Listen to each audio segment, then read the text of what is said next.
everybody, welcome back to another PSA, or welcome to the first PSA that you may be watching. So as you guys can tell by the title above here, this PSA may not be directed to my normal subscribers, the normal viewers of my videos.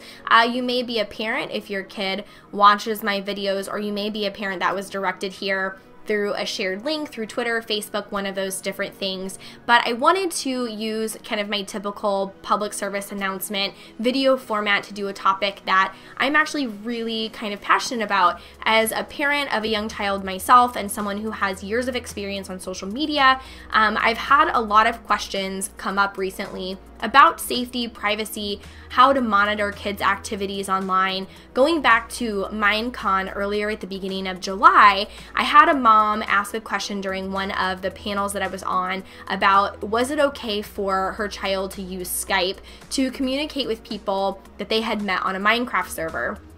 Since then, I've had coworkers of my dad ask me about how to monitor social media sites for their young children, and it's come up a couple different other places. So I really wanted to make a video to put this out there, give you guys some information. I highly encourage you to look into this yourself, but I do know that for people who are unfamiliar with Twitter or Instagram, most people are probably familiar with Facebook, but there are a lot of social media sites that parents probably aren't very familiar with, and I wanted to kind of give you just my take as someone who uses social media, as someone who has a child, and from the years of things that I have seen online to kind of best protect you. So I also want to point out that if you are a viewer of this video and you are younger, please be aware that I am not trying to just like squash all your fun online, and that I'm not trying to ruin anything for you. But the advice that I'm going to give to you and give to your parents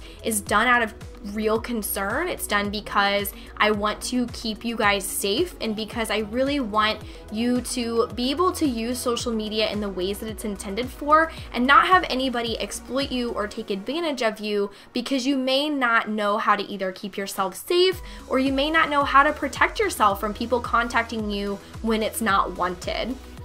So that being said, my first advice to parents who are asking me about this is always know the logins to your kids' social media accounts if you're going to allow them to have it, and check it on a daily basis. There's a lot of times, and it's very complicated on some of these websites, to completely lock them down, whether it's to lock the account out from anyone seeing them publicly, or to lock it out from someone sending them a direct message that's private and not seen. Even if you follow your child's Twitter account, if they're getting direct messages, you're not going to see that on any account. A direct message is usually private, and unless you're keeping up to date with all of that and keeping it logged in on your own device, which you can do, you might miss some of that. So my first advice is to always have the logins to those accounts and always monitor them. But even before that, and I'm going to go through kind of each website individually, the basic age of use for most websites is 13 years of age. So right off the bat, if your child is under the age of 13, I would highly suggest that you not allow them to have a social media account. Now, I have a daughter who is not 13, and she likes to watch YouTube videos. We use the Kids app, or if it's a video that is not available on the Kids app, I watch YouTube with her. She's not allowed to take it into the other room. And I know who she's watching, and she knows the rules are you're not allowed to watch it unless I've watched that content creator, approved it. Now, is that realistic in all situations all the time? No, it's not. And as your kids get to be the ages of 10, 11, and 12, they're probably going to watch things online that you don't know about.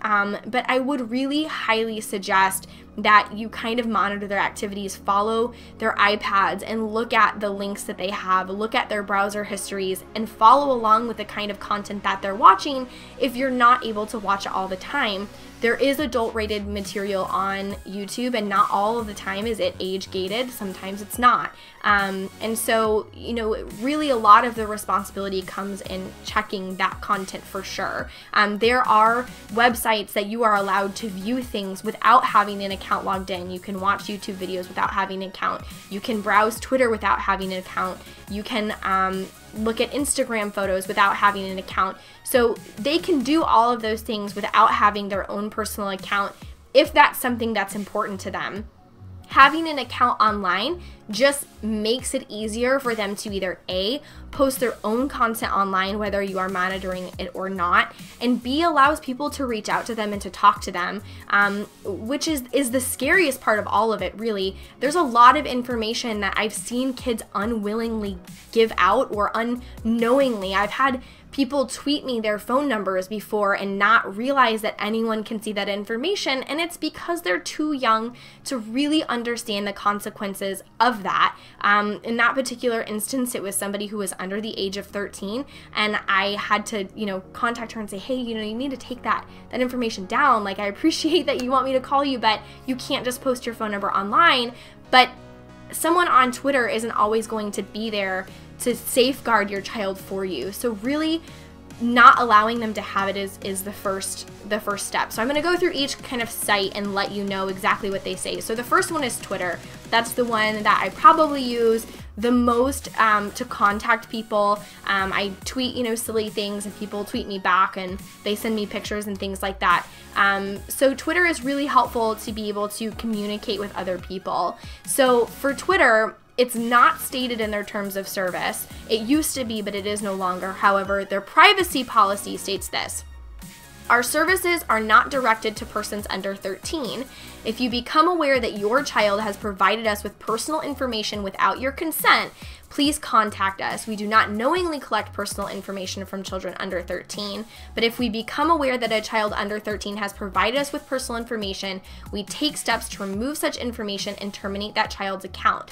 You can find additional resources for parents and teens here, and I will link that in the description below. So Twitter, in their privacy policy, clearly states that their services are not intended for people under 13, but it is not required for you to enter your age when you are filling out an account, and they're not going to knowingly close it unless it's brought to their attention.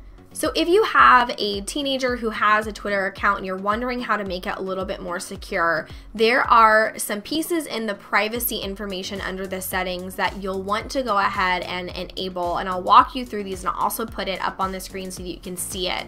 In the privacy section, the first thing that you can check, it says tweet privacy, and there's a box that says protect my tweets. It specifically says, if selected, only those you approve will receive your tweets. Your future tweets will not be available publicly. Tweets previously posted may still be publicly visible in some places. So if you are opening up a Twitter account, you can enable that setting, and the only people who you allow to follow you can then see the tweets that you're posting. Now, that being said, I wouldn't allow your child, or I wouldn't encourage you to give out any private or public stuff that you don't want public via those tweets, because people can screenshot it. You can accidentally forget that someone's following you that you may not want to have that information. So even if you have your tweets protected, you still need to be very conscious of what you're posting or what you're allowing your child to post via Twitter, because it is still very easy for that information to be shared. Just because it's private to someone else doesn't mean someone who it's not private for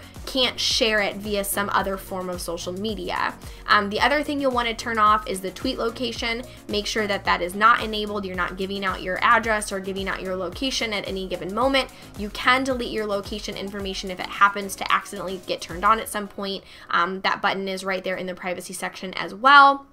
You can disable letting people find you by your phone number or email address. If you don't want, everyone in the neighborhood to know that you have a Twitter account, you can disable that as well. And then the last two things that you can check: do not allow anyone to add me to their team, which basically is just kind of a way for people to organize their followers. You can disable that. And then the most important one is this direct message one at the bottom. Make sure it is not checked. It says receive direct messages from anyone. You do not want that selected. You do not want random people to be able to see you or your child's account and be able to randomly message you. The only people who can message you, if you have this disabled, are people who I think you follow. If you follow them and they follow you, then you can receive direct messages. It says if it's selected, you are able to receive messages from any Twitter user even if you do not follow them. So you want to make sure that that is disabled. So that's the best way to lock down your Twitter account or your child's Twitter account. I will say this over and over and over again, even if you follow all of these settings, it doesn't mean that something that is posted online will stay private, but this is kind of a good way to make sure that your information isn't getting out there very easily on social media. Facebook is the same way. Facebook requires everyone to be at least 13 years old before they can create an account, and in some jurisdictions the age is even higher. Creating an account with false information is a violation of their terms, and that includes accounts registered on behalf of someone under the age of 13. So for Facebook, you specifically are not even allowed to register an account for your child if they're under the age of 13, and that's how serious Facebook is about keeping young children off of their website. So I'm going to be very honest with you when it comes to Facebook. Facebook to me personally, as someone who is familiar with social media, is super complicated in making sure that it is completely locked down in the way that you want it, because there are so many different options. You can have your posts be private, you can have your pictures be private, you can have the discoverability be private. Is it open to only you? Is it open to only your friends? Is it open up to your acquaintances of your friends? It is very, very complicated, and there are a lot of choices. So if you are a teenager with a Facebook page and you want to learn how to lock it down, or you are a parent of a teenager who has a Facebook page, I would highly, highly encourage you to do your research on how to do it. I found a link which I can put in the description below of how to completely set down your privacy on Facebook, and I'm scrolling through it and it's like multiple pages for different apps and for the web version and how to set privacy and discoverability, and there's a lot of different stuff down there, but the title of it is how to lock down your Facebook account for maximum privacy and security. So instead of me running through this like multiple page document, I'm going to link it in the description below. But just be very aware that there are a lot of settings and there are a lot of potential loopholes for people to be able to find your information or see your personal information on Facebook. One of the websites that I am personally familiar with is Twitch. It's a company that I work for and a company that I personally use. I use Twitch to broadcast some of my content as well. Twitch is the same as Facebook and Twitter and everything else, and they require you to be 13 years of age to use their site as well. Their terms of service is a little bit different. So it says this, it says, the Twitch service is not available to persons under the age of 13. If you're between the ages of 13 and 18, or between 13 and the age of legal majority in your country of residence, you may only use the Twitch service under the supervision of a parent or legal guardian who agrees to be bound by the terms of service.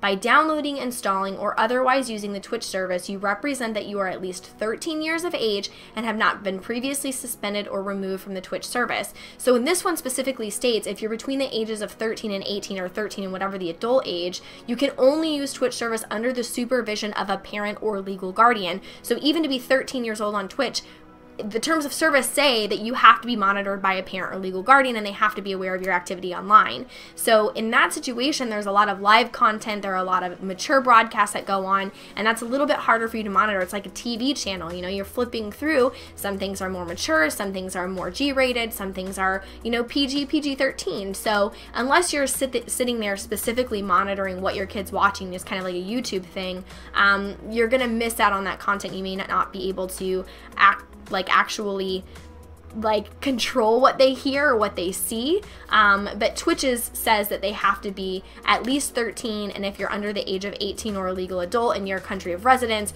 you have to be monitored by a parent. So Twitch is a little bit different in the way that it works, in that it's not a Facebook or a Twitter where you're posting photos or geographic locations are giving out. With Twitch, it is something that you're watching, and there is a chat room. So unless you've put in your bio on, you know, your broadcast page all of your personal information, if you kind of leave it by the default, there's not a way for you to give away that information. Now, that being said, if your teenager has a Twitch account, please be aware that they can broadcast, they can be chatting in chat rooms, and they can be giving away information out. So if that's one of those things where they want to watch a specific Twitch broadcaster, they don't have to be logged in to watch the content. And if they're not logged in, they can't chat, you know, they can't have a they can't be broadcasting, they can't do any of that. So with Twitch, the benefit is that there isn't a way for them to document things unless they are logged in.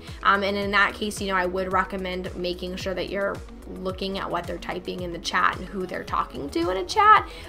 But it's not like a, like I said, like a Twitter or Facebook where there are just static messages being posted. So YouTube or Google's age limits are kind of all over the board. So theirs is actually based on location, and this applies to any Google product, which also means YouTube. So in the United States, you have to be 13 years or older to open up a Google/YouTube account. Spain is 14, South Korea is 14, the Netherlands is as old as 16, and all other countries is 13 years or older.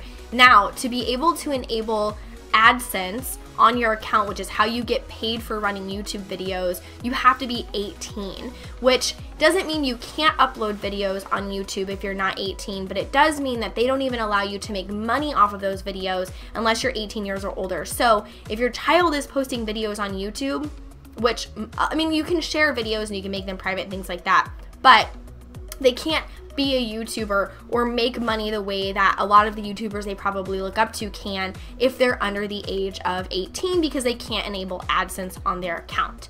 That being said, I couldn't find anything specifically about not allowing them to upload videos, and I have seen multiple videos that children have uploaded who are under the age of 18, but that does kind of give you an idea that they can't make money off of it even if they're 16 or 17.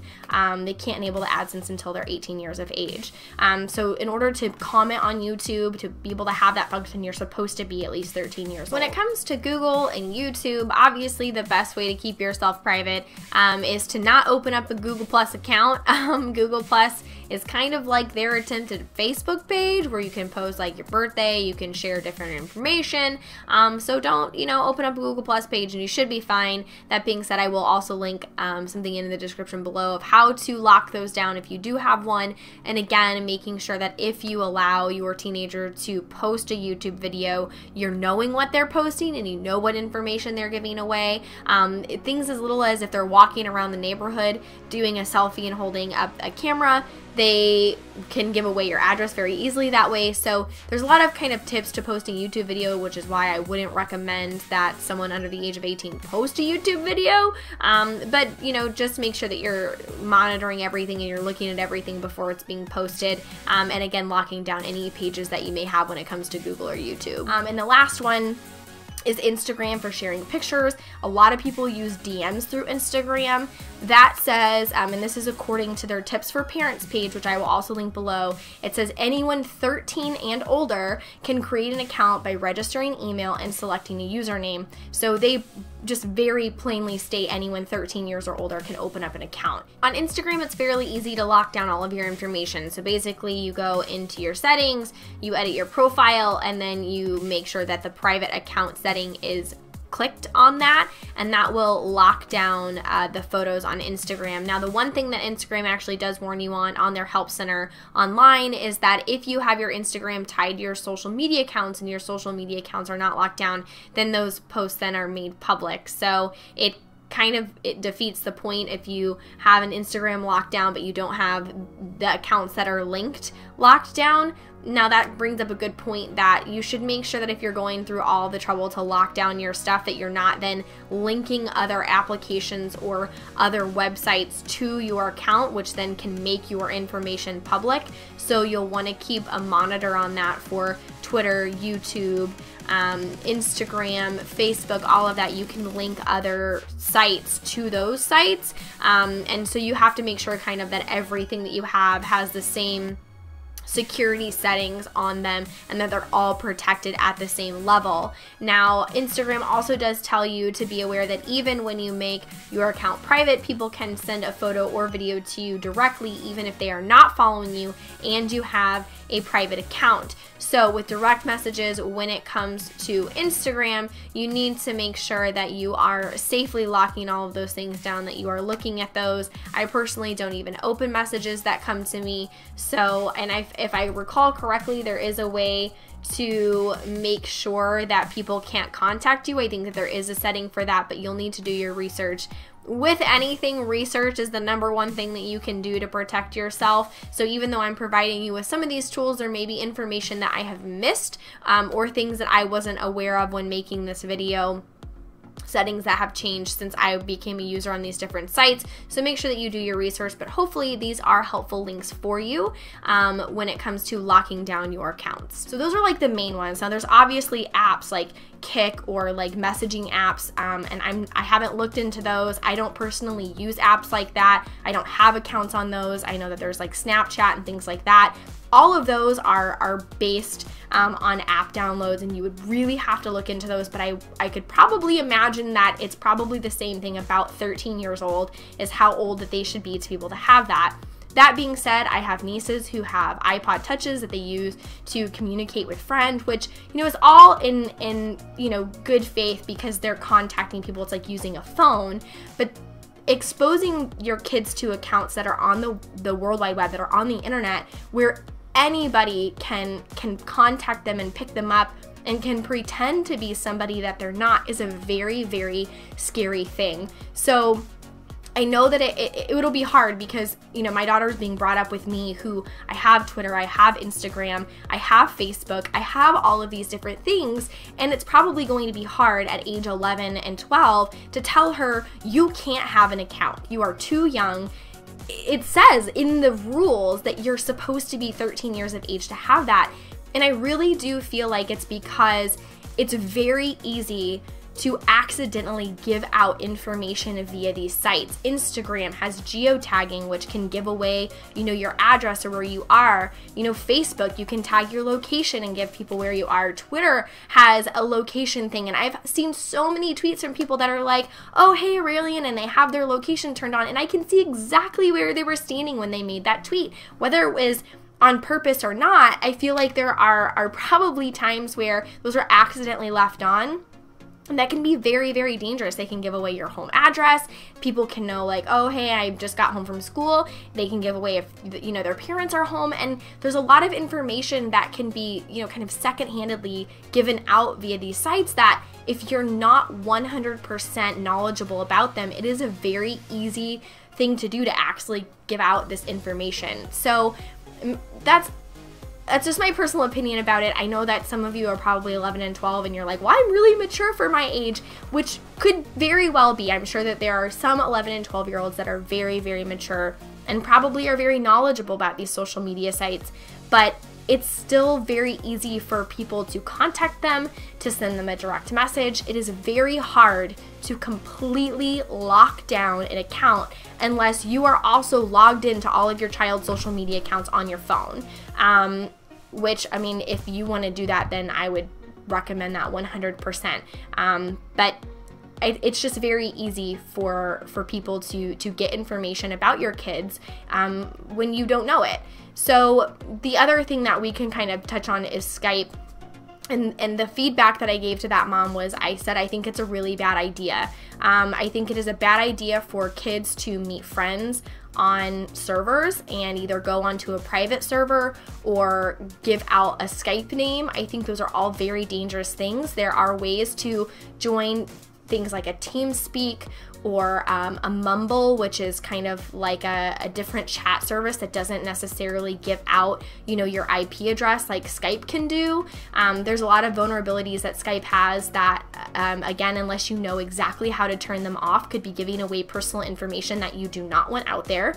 In addition to the fact that it's really hard for a young child to gauge or trust or know who to trust online, or even be able to judge character, to know that the person that they're talking to is actually, you know, a like-aged child across the country and not somebody that is not trustworthy or an older adult who's pretending to be a young child.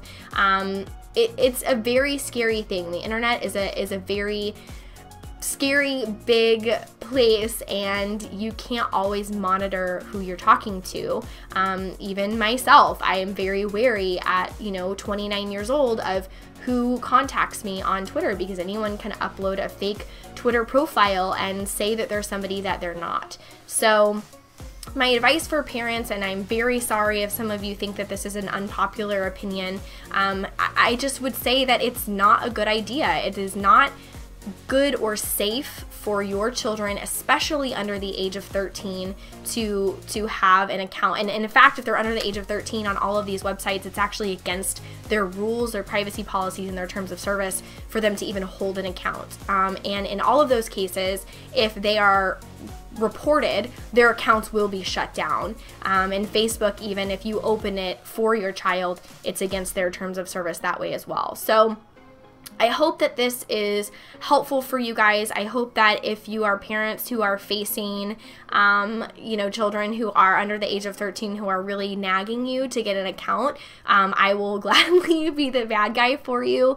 In some countries, like in YouTube's case, in the Netherlands, you have to be 16 years old, which I don't think there's any hurry to be able to have access to social media, especially when a lot of these are able to be accessed without an account. If you want to, you know, see what your favorite YouTuber is doing on Twitter, you can go to their Twitter page at any time. If you want to see what their videos are, you can go to YouTube at any time. If you want to look at their pictures, you can go to Instagram at any time without having to have an account. Now on a mobile device, I'm pretty sure like for Instagram, you do have to be logged in, but I know for YouTube, you don't. You can look at it not logged in all you want.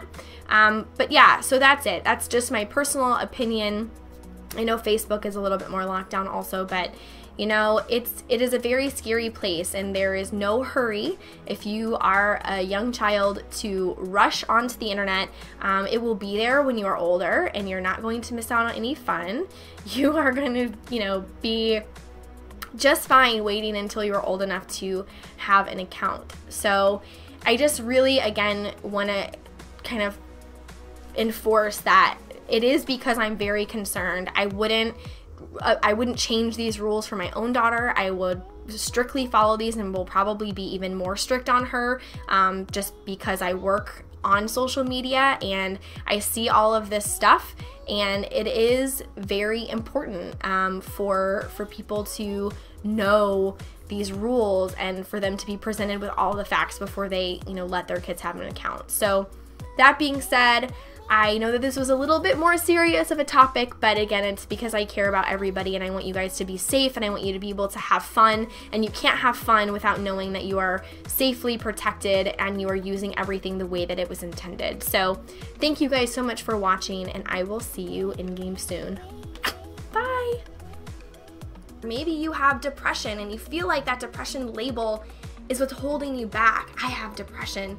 Remove the label. Look at yourself and say, you know what, today I'm sad. Today was really bad for me. But you know what? I got up this morning and I got through the day, and that's something.